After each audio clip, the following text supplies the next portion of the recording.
All right, so we're resuming talks of the principle of minimum total potential energy, the subject that we started talking about last lecture, but we're going to finish off the discussion briefly today, and then we'll move on to our next subject. So, just to recap what we covered last time, we went through a bunch of different things, including coming up with a strain displacement operator. We also came up with, some statement of internal strain energy within some structural member of interest, maybe a single finite element, perhaps. And then we also demonstrated that through Castigliano's theorem, we could come up with an expression for the relationship between internal nodal forces in that particular element and the rotations and displacements at the end of that element.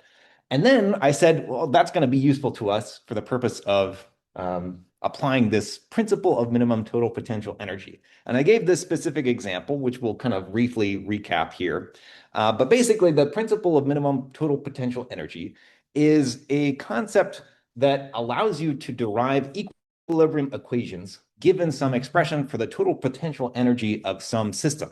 And the system that we considered last time was this simple ball with mass m that might be situated on some kind of sloped surface or something like that. And we constrain the ball such that it always has to be on the surface. It can't somehow bounce upward or something like that, which means its x position, ux, I guess I'll say, can be measured relative to, let's say, the bottom of this well. And its y position is always going to be basically constrained to lie on this surface. So if it's a quadratic, potential well or something like that, then the y height relative to, its x position is going to be ux squared in this case, just for this particular example.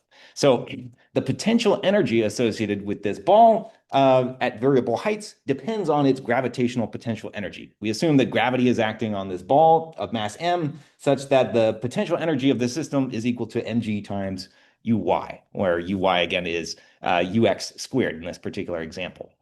If I wanted to, I could consolidate that down and say technically the potential energy of this system is representable in terms of just this single degree of freedom representing the x coordinate along kind of the x direction of this potential well. And its height will change depending on how I'm changing its x coordinate. But in the end, what I suppose is that if I can say, here's the potential energy of this system, in this case, it's just equal to the gravitational potential energy of the ball. The principle of minimum total potential energy says that the ball will achieve a state of equilibrium when its potential energy is minimized. And that's equivalent to saying, take this potential energy function, take its derivative, and set that derivative equal to zero. That's the condition that basically says I've achieved either a minimum or a maximum of this particular function. And if I take this derivative of this expression, which, if I'm consolidating the degrees of freedom down just to this one expression for the, coordinate of the ball in the x direction, then all I have to do is take the derivative of this expression, the gravitational potential energy, with respect to that single degree of freedom, ux, set it equal to zero, and that's my kind of equilibrium condition. It so happens for this particular example, that minimum condition is achieved precisely when, obviously, the potential energy of the system is minimized, or in other words, when the height of the ball's position is minimized when it reaches the bottom of the well. So that's a kind of interesting observation. But really, the consequence of this is that we can use this principle in order to derive equilibrium equations. F equals ma, or F equals, or sum of forces equals zero, a statement of equilibrium.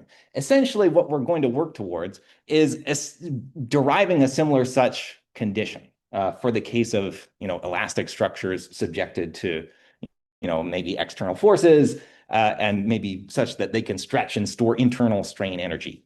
But in this particular example, I just want to highlight if I can represent the potential energy of this system kind of like a function, where on the vertical axis, I'm drawing potential energy. On the x-axis, I'm drawing the value of this single degree of freedom for the system. Then clearly the potential energy looks kind of like this. And of course, its minimum is achieved right at the bottom of this potential well when the slope of this function is equal to zero, in other words. So this is a general principle, obviously, that applies not just to, considering the development of these equilibrium conditions for physical systems of interest. It's also generally useful if you're solving optimization problems. Optimization is all about pose some objective function that you're seeking to minimize or maximize, and to do that, you're seeking this condition. set the derivatives of that particular function equal to 0, and that's kind of an indicator that I've achieved a maximum or a minimum. Okay, so let's generalize this concept now to the case of some elastic kind of rod, perhaps, with relative stiffness K, which is equal to EA divided by L for this very simple one-dimensional rod. And it also has a mass at the end of it.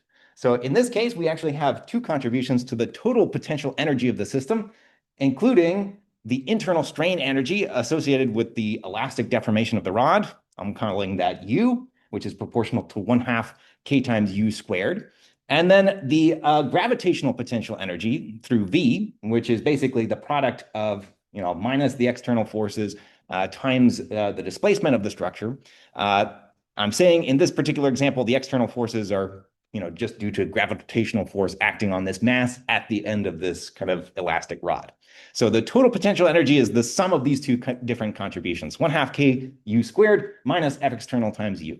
Okay, so if I apply this principle and I say, here's my, postulated total potential energy of this system, now let's find when it achieves a state of equilibrium. Or in other words, take the derivative of the total potential energy function with respect to the single degree of freedom. In this case, that degree of freedom is the displacement of this mass, positive being in the vertical direction, negative being in the downward direction. And I set it equal to 0. Set this derivative equal to 0. And basically what I find is, take the derivative of this thing, I get K times U. Take the derivative of this thing with respect to U, I get minus F external. And when it equals 0, I essentially state that's when the system achieves a minimum total potential energy, which just so happens to coincide with KU equals F external, our set of equilibrium equations for this particular structure, which is kind of crazy, right? That somehow we could have come up with our statement of equilibrium, that the sum of forces acting on this thing is somehow derivable from just posing some function and then taking its derivative, setting it equal to 0, that's equilibrium. That's like a crazy thing that somehow the universe like spat out and just said, okay, well, systems that occupy minimum states of potential energy, that happens to coincide with Newton's laws of motion. That's pretty cool. I don't know. That gets me really excited. But anyways, the idea here is the same.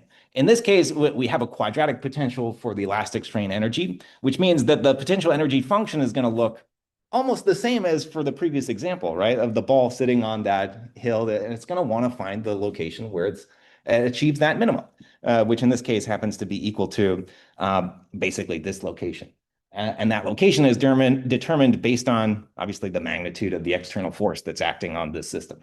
So that's pretty cool. That's pretty awesome. It turns out there's a lot of different physical laws that are similarly derivable from a potential such as this, which is pretty crazy. When you get into the physics and you think about it, it's pretty cool. Anyways, so this particular principle is something that we'll get into later when we talk about nonlinear generalizations of finite element methods. And this is similarly how we're going to go about deriving those equations. Okay, so now that we have this, I want to highlight something else. That this concept is not isolated to just the case of considering a single degree of freedom for a single degree of freedom system, as for that simple, one-dimensional rod with a mass at the end. Consider now a system that has 2 degrees of freedom, one associated with, displacement at this junction or joint between these 2 different rods of variable stiffness, and the other being the actual displacement at the end of the rod, where I have, again, some kind of fixed mass m, and there's some external force acting the mass yet again. And in this case, I can actually set up my total potential energy of this system, noting that the internal strain energy, U, is going to be equal to something that looks kind of like 1/2 K times U squared. But in this case, if we recall from the previous lecture, our statement of internal strain energy could be expressed in terms of U, all the displacement degrees of freedom of the structure or an element in isolation, packaged into the format of a vector, multiplied on the left and right by the stiffness matrix of that system. That gives me basically the elastic strain energy. So now K is a matrix and U is a vector. And similarly, if we have different forces acting at these 2 joints, I can have external forces acting at either one. So I can package that into our standard kind of external force vector. And when I take the dot product of these displacements with these kind of external forces, that's kind of equivalent to the potential energy, the gravitational potential energy in this case of the system, accounting for the minus sign again.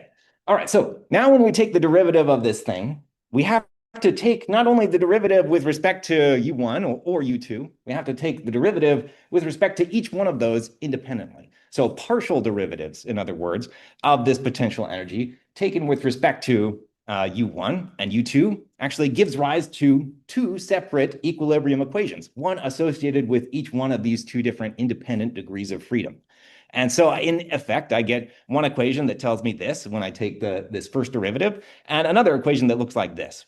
And in the end, they might not necessarily look familiar to you, but if we were to package these up, essentially both of these are equivalent to our statement Ku equals F external, in the format of K being a matrix, U being a vector, and F external also being a vector. So in the end, we get our equilibrium equations in the multi-dimensional case just by saying that each individual equation of equilibrium is determined by taking different partial derivatives of this potential energy function with respect to different corresponding degrees of freedom. The other magical thing about this is that each one of these different interpretations of this kind of derivative of this potential energy function gives rise to internal or external forces that are essentially work conjugate to the corresponding degree of freedom that we're perturbing. So if we're perturbing u1, for example, in this kind of first derivative, essentially what I'm giving rise to is a statement of force equilibrium associated with node 1. So it's kind of external forces minus internal forces all summed and acting at the first node. Similarly, the second equation is a statement of force equilibrium to this second node, essentially. And again, if I were to interpret this visually, I could plot what is this potential energy function as a function now of two variables, u1 and u2. So in fact, it would look something like a surface if I were to plot it, graphically or something like that. And of course, I achieve equilibrium when this function is minimized in this case, or in other words, when I find kind of like the lowest point on this resulting surface, or in other words, when the slope of that surface in both the x and y directions is equal to 0. So kind of indicating that I've reached kind of like a low point in this particular function. So just kind of different ways that you can interpret this kind of principle of minimum potential energy, how it relates back to optimization theory, how it relates back to fundamental principles in physics. And it's a pretty cool alternative way that you could go about deriving all the equations that we proposed up to now in this class, which is kind of crazy. So I think that's pretty much all we have for this particular subject. Any questions before we move on to the next subject? Okay.